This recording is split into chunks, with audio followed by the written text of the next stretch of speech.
Once, oops.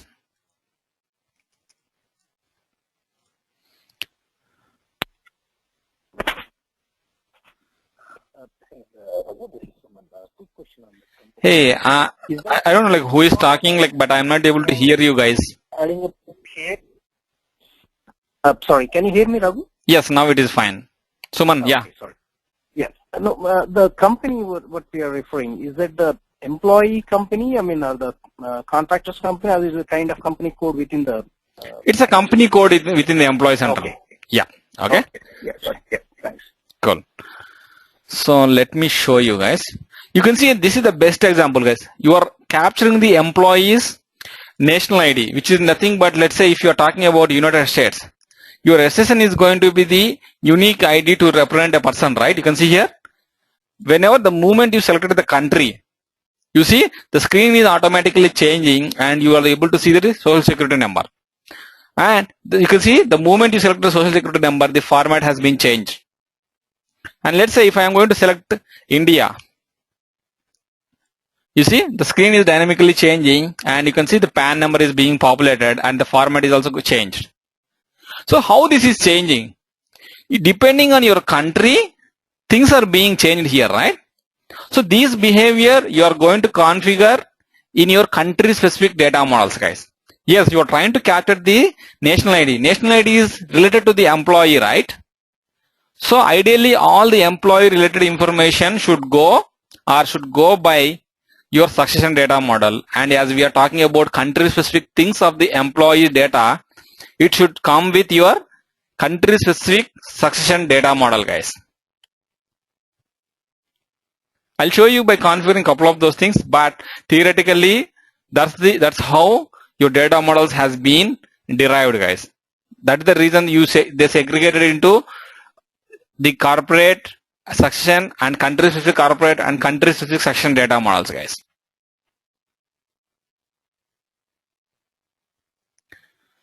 Okay. And once you load these four. Raghu, I have one question. Yes, ma'am. Raghu, it creates a structure when you do a country specific data model. Repeat that question, Nirmal. Hey, can you repeat that question, Nirmal? No, the country specific succession data model is structured to capture the country specific requirements, like how specifically for US it has to be, the structure has to be defined, and how specific the India country's information has to be captured. Exactly.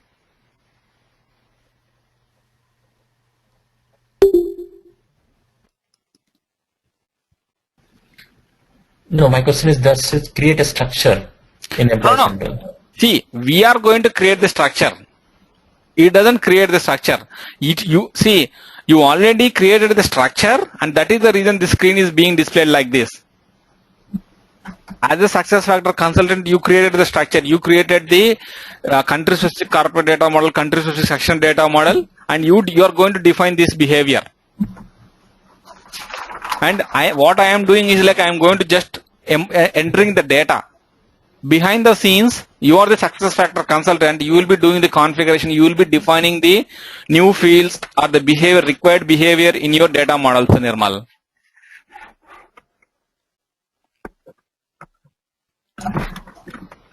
Sorry, Raghu. Sorry, Raghu. Yeah. It's okay. Yes, why do we have the country specific data model? Because we are going to create the structure of our own for each country. So what does the country specific data model captures the information? No. Nirmal. See, standard success factors provide the behavior for certain countries.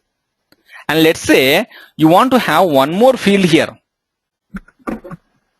a custom field, where you are going to configure that is, say if your field is dependent on country, the field behavior is going to be changed depending on the country you are going to select. Then you should know that you should be aware as a SF consultant, you should be aware where you should create that particular field, in which data model.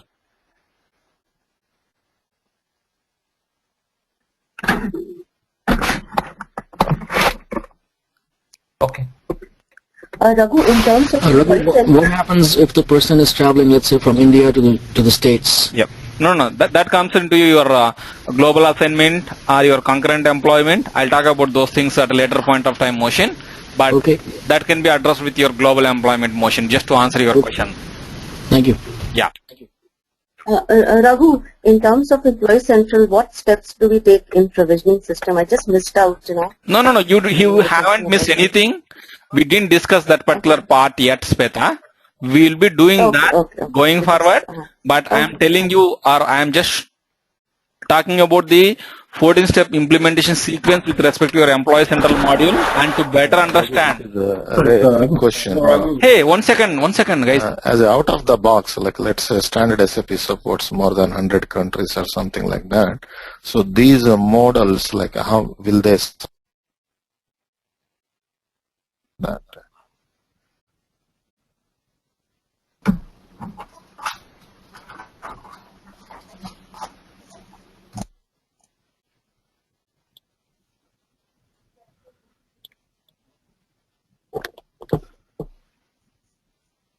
Hello?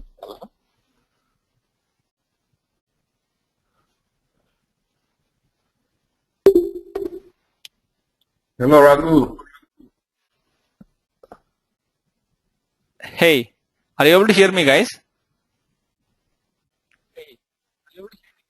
No, I think in between there is a pause. I think we didn't hear you. Okay, no worries. No, let me repeat So my that. question is like, Go ahead, Ray. Complete that. the question is out of the box, meaning success factor standard functionality. Will it support the same number of country versions like standard SAP supports, or is there any like a less number of countries? Meaning, I don't want to change any data model. Let's say I want to hire some guy in China, so I want to use it as it is. So the data model will help you to configure, to enhance, or add some more fields, or do some other things. As a standard, like will it support all equal number of countries as SAP supports, or is there any less number there? No, it is less. We don't have all the countries which we used to have in SAP HCM in success factors. But that's not a limitation. We can go ahead and add all the countries that we are interested in. Okay. It's like customization based on the configuration or the data model changes. So we can manage everything. Yes, Ray. Thank you. Okay. So Raghu, Yeah, Victor. yeah, like from what you showed, all right, the user interface you just showed us now, where the administrator can actually put probably the data in the fields, all right? Yes. Which means all the things were created as a result of your configuration at the back end using succession data model. Yes. All right, and that's fine. Okay, cool. Just try to follow, guys. I mean to say, it's too early to get into the details of these data models or to know completely about your Employee Central. We just started with the first day, right?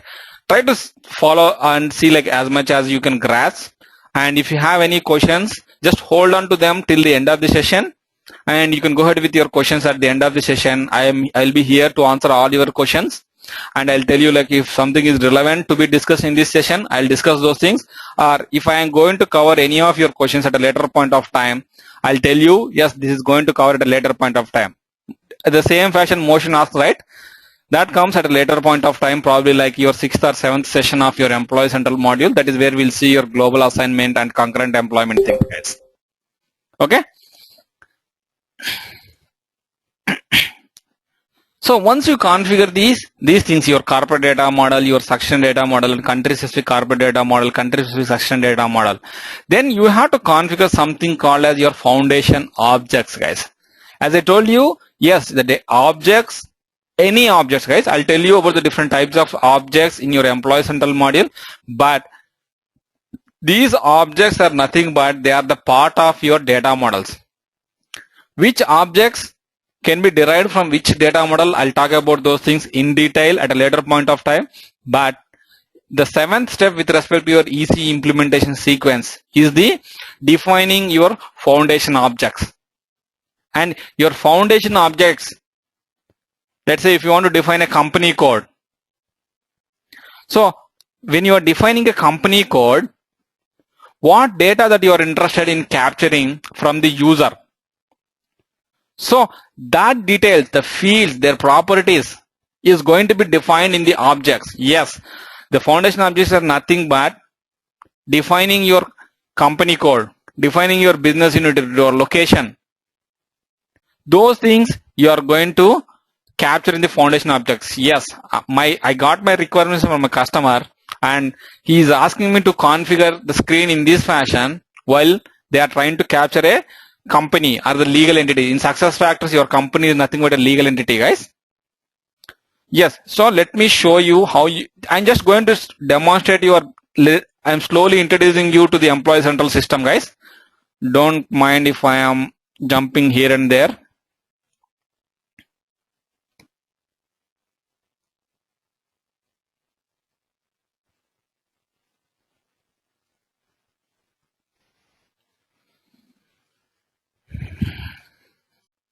One second. Yeah.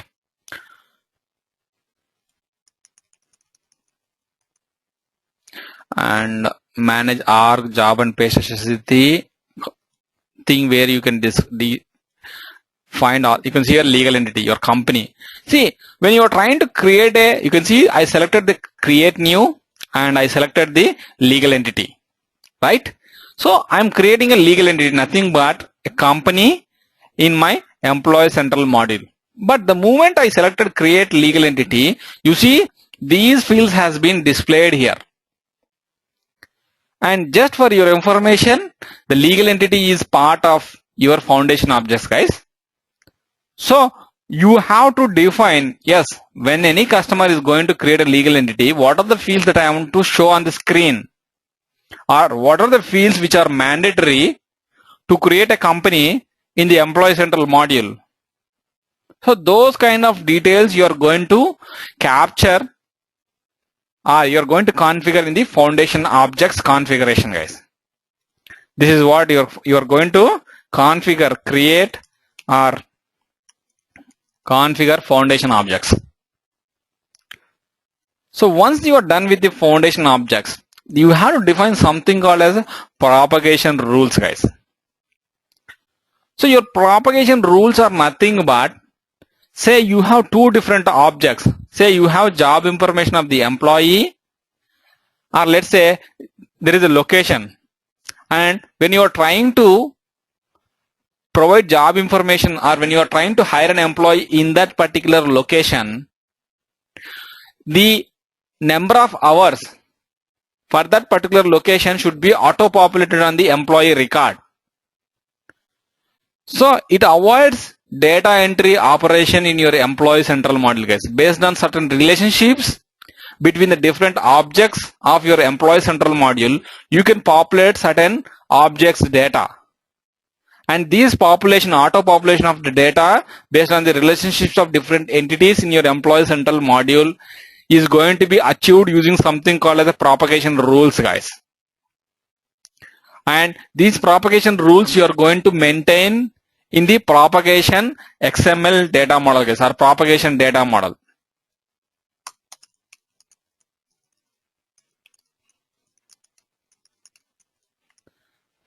Okay. And so once you have to configure all those propagation rules in the propagation data model, and after that you have to load or configure the event reason derivation rules. So when you are doing any action, you want to capture the reason behind or you want to raise an event based on that action. You have to define all such kind of event reasons in the data model called as event reason derivation data model, guys. And once you define that, the next thing is going to be like define your workflow derivation rules. Basically, you are trying to configure the required workflows for your organization, guys. And then it is going to be like your role-based permission setup. Okay.